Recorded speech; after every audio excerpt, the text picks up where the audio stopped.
Learn English through stories B15. Adapted and modified by Kulwant Singh Sandhu. Contents: 1. The Sparrow and the Elephant. 2. Potatoes in her stockings. 3. Tom the Dog. 4. The Crow Who Wanted to Be a Peacock. 5. Picture Dictionary. 1. The Sparrow and the Elephant. Once there lived a couple, he sparrow and she sparrow, on a big tree. They were living a happy life. They managed well in the winter. They always had saved enough food for a harsh winter. They also coped with hot summer without any problems. One year, they built a new nest. She laid her eggs in the nest. As usual, one morning they went out in search of food. It was a scorching, hot summer day. They spent their noon on the bank of a river. While they were away, an elephant had come to rest under the tree. Something fell on the trunk of the elephant. The elephant became angry. Annoyed elephant broke a branch of the tree on which the nest was built. Unfortunately, all the eggs of the sparrow were broken. The she-sparrow was full of grief and began weeping for her eggs. Luckily, she had many friends. A woodpecker was a close friend of her. When he heard that she was crying, he came to her. He asked, "Dear sparrow, what is matter? Why are you crying? Where is your husband?" She replied, "My eggs had been crushed. My husband has gone get some straws. We have to make our nest again. That wicked elephant has done the damage. He broke the branches on which our nest was built. If you are a true friend of mine, do something quick. We have to take revenge on this cruel elephant." The woodpecker comforted her and said, "I got a friend. She is a fly and is very clever. We should go to her and take her opinion." They went to his friend the fly. The woodpecker said to the fly, "Good evening, dear fly. We have come to you for help. This is my close friend Sparrow. She lived with her husband on the big tree. You know that big tree which is not very far from the river? She has lost all of her eggs. The culprit is an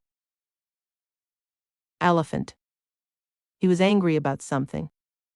He pulled the branches on which my dear friend's nest was and her eggs." The fly thought for a moment, then said, "Dear sparrow, I understand your grief. I can sense what you are going through. Anyway, I've got a friend. He is quite close to me. He is a frog. We must take his opinion. The matter is very serious." The next day, all three of them, the sparrow, the woodpecker, and the fly, went to the frog. When they reached, he was in a meeting with other frogs. They had their community issues. When the frog saw his close friend, the fly, and some other creatures, he excused himself and came to meet his friend. He said, "Hello, fly, my dear friend. Long time no see. Where have you been? Who are your companions?" The fly explained everything. The frog said, "What can an elephant do before a united crowd like us? Even though we are friends of friends, we are friends. Do what I tell you, dear fly. You go to the elephant at lunchtime, hum a sweet tune into his ears. Dear woodpecker, when the elephant closes his eyes, you take his eyes out with your spear-like beak. Now he is blind. The first thing, he would need water. I would sit on marshland croaking. He would think there is water. As soon as he would come to marshland, he would sink and die." The next day in the noon, all the three played out the plan, and the elephant was killed when he drowned into a marshy area after being blinded by the woodpecker, when he closed his eyes in response to the music. Thus, with the smartness of all the three animals, the sparrow took her revenge on the elephant. Moral: wit is superior to brute force. An old Punjabi song using the word sparrows. We are like a flock of sparrows. Oh Father, we will fly away. We are on a long flight. Oh Father, we know not where we will end up. 2. Potatoes in her stockings.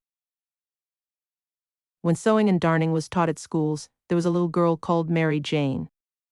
She learnt sewing and darning at school and was really very good at it. But do you think she would ever bother to put a button on her shirt if it came off, or darn a hole in her own stocking? No, it was too much trouble.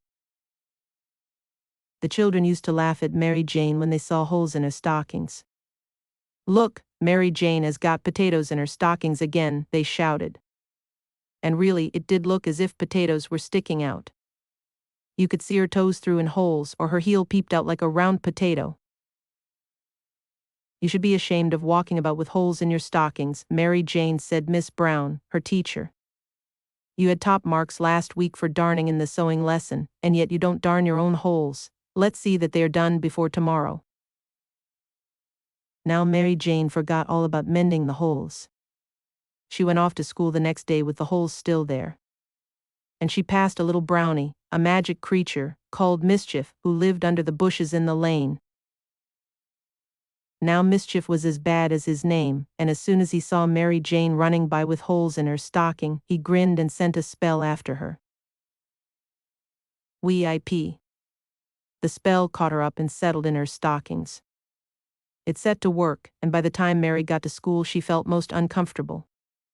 She had to stand in line with the others to sing the morning hymn, and really, she could hardly stand still.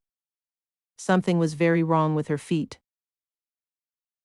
"Mary Jane, you must come and stand out here in the front," said Miss Brown, quite cross with the restless little girl. Mary Jane tried to walk, but she nearly fell over. "What's the matter with your feet?" asked Miss Brown. "There's something in my shoes," said Mary Jane. "Stones or something." She took off her shoe, and what do you suppose was bursting out of the holes in her stockings? Why, real potatoes. The spell that Mischief the brownie had sent after her was a spell for making real potatoes grow out through the holes in her stockings. Mary Jane took out the potatoes and put them on her teacher's desk. She went very red. All the children stared at the potatoes and then they laughed. How they laughed! Miss Brown could not make them stop. "Oh, Miss Brown, you are always teasing Mary Jane. She has potatoes in her stockings, and now she really has," cried a little boy. "Well, do you know? All that morning, poor Mary Jane had to keep taking her shoes off because potatoes would keep growing through her stockings. Miss Brown said there would soon be enough to cook for dinner for the whole school. You would never know, there might be enough to sell in the market next week." Mary Jane couldn't walk home in her shoes and stockings. It was much too difficult to walk with potatoes bursting out everywhere. So she had to walk home in her bare feet. And what do you suppose she did as soon as ever she got home? Yes, she got her needle and her wool, and she sat down and mended every single hole in her stockings. And from that day to now, no one has ever seen another hole in Mary Jane's stockings. Note: in the olden days it was embarrassing to have a hole in your stockings. Nowadays it is a fashion thing. Old Punjabi song involving embroidery. "You gave me your handkerchief to embroider. Yourself have gone to a foreign county. Oh, hard-hearted, what did you gain? By making an inexperienced, naive one suffer." 3. Tom, the dog. There lived a dog named Tom. Mrs. Coley adopted him as a pet. She was a wealthy lady. She loved Tom. She had no family of her own. She only had far relatives. They had no interest in her other than her wealth. She looked after Tom well. In return, Tom tried his best to guard the home his owner. Whenever a thief or a burglar came near the home, Tom would bark as loudly as he could to scare them. He was given 3 meals a day. He was always well hydrated, was given plenty of drink. His kennel, doghouse, was of a good size. It warm in the winter and cool in the summer. When night fell, he slept on a nice blanket inside his kennel. As soon as the day broke, he had his food served before him in no time. The neighborhood dogs were not so lucky as Tom. They were jealous of Tom's fortune. Now and then they would bark from outside the gate of Tom's house. They would utter curses at him. All this disturbed Tom a little. But he would only say, "Poor fellows, they have to struggle so much for their food while I am so lucky. I must not shout at them. I should try to be sympathetic towards them. I must not add to their misery." So he kept quiet and went about his business, turning a deaf ear to their insults. One day, as Tom was taking a walk with his owner, he saw that some young boys were throwing stones at some dogs. These were the dogs who insulted him. The dogs were terrified, and they had nowhere to go. They could not avoid what was going on. Many of them were bleeding and barking feebly in protest. But the boys were not in a mood to let go of them so lightly. They picked up heavier stones and threw them at dogs. The boys were having fun at the expense of the dogs. Tom could not hold himself back. He was of a strong build and had a very deep voice. He knew that he could scare the boys. He managed to jerk his leash free out of his owner's hands. Then he ran towards the boys. The boys were frightened at the terrible barking that Tom made. They dropped their rocks and ran away as fast as their legs could carry them. "Go home," Tom said to his abuser dogs. "No one will disturb you anymore." He ran back to his owner, who had seen all that Tom did. She patted Tom and praised him for his courage. That night, Tom's owner saw a strange sight. There were some dogs gathered near the gate of her house.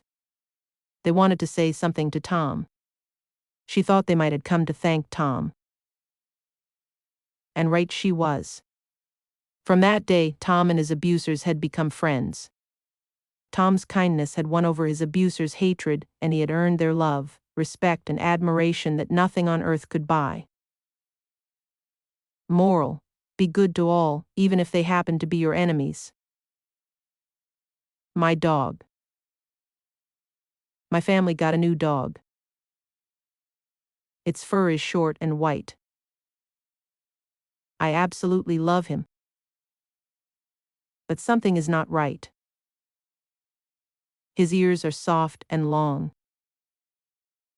and flop along the side. His tail is quite short, but it is also very wide. He's positively quiet. He never makes a sound. He's got a real cute jump. I put him on the ground. I'm sure when he grows up, he'll be massively strong. His favorite food is carrots. He eats them all day long. 4. The crow who wanted to be a peacock. Once there lived a crow. He always wanted to be better than his crow friends. He admired the feathers of peacocks. He secretly gathered some peacock feathers. One day, he took a dip in the river. He dried himself in the sun. Then he stuck the peacock feathers on his body. He looked at himself in the mirror. He thought to himself, "Not too bad, I will tease my crow friends." He went to see his crow friends and showed off his feathers. They did not say anything. He laughed at them. Then the crow went to the peacocks. He tried to mix with the peacocks. He was very friendly towards them. It was the time to spread their feathers as their evening ritual. They all spread their feathers. One of the peacocks said to the crow, "Hello, friend, why don't you spread your feathers?" The crow lied, "I don't feel well today." They recognized that he was a duplicate peacock. They attacked the crow. They did not only take off the peacock feathers, but also took off the crow's own feathers. They also battered him badly. Now the featherless, badly battered crow went home. His old crow friends wanted to laugh at him, but they did not. They felt sorry for him. 5. Picture dictionary page.